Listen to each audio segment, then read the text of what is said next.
हर घंटे बाद कोई ना कोई बंदा जो है वो अपनी ज़्यादा मशहूरी के लिए कोई अपनी बात ट्विस्ट करके डाल देता है। कोई ना फ़ौज में, हुकूमत में किसी किस्म का कोई इख्तलाफ नहीं है, सब लोग एक पेज के ऊपर हैं। DGISI की तकर्रुरी का अमल शुरू हो चुका, जल्द मुकम्मल हो जाएगा। फवाद चौधरी कहते हैं इस मामले पर फौज और हुकूमत में कोई इख्तलाफ नहीं, सब एक पेज पर हैं। ट्वीट में लिखा, मखसूस तबका जो खेल खेलना चाहता था वो नाकाम हो चुका। अब कहा जा रहा है वज़ीर आज़म नए DG के लिए इंटरव्यू करेंगे। इन ओहदों पर तैनाती से कबल मुलाकात अमूमी रिवायत है।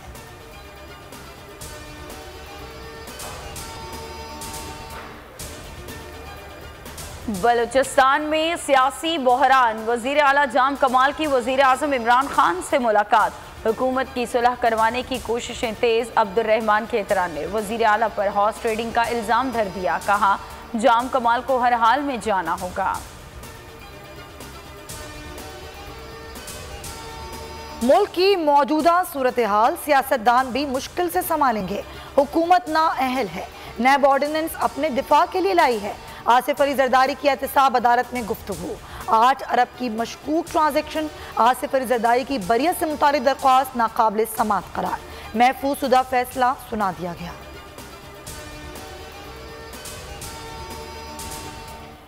जमानत मुस्तरद आगा सिराज दुरानी की सुप्रीम कोर्ट जाने की तैयारियां। वकला ने फैसले की नुकूल से हाईकोर्ट में मसरूफ, 1-2 रोज में दरख्वास्त दायर करने का इम्कान।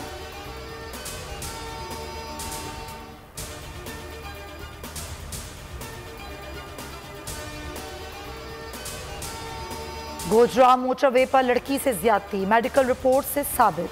DSP का कहना है कि मरकजी मुल्जिम हम्माद गिरफ्तार हो चुका है। सहूलतकार खातून समेत 2 मुल्जिमान को आज शाम तक गिरफ्तार कर लेंगे। DNA रिपोर्ट के बाद जुर्म साबित होगा। मुतासरा लड़की का मोबाइल नंबर बंद है। DPO की भी ज्यादती की तस्दीक, मुल्जिमान के जेर इस्तेमाल गाड़ी बरामद।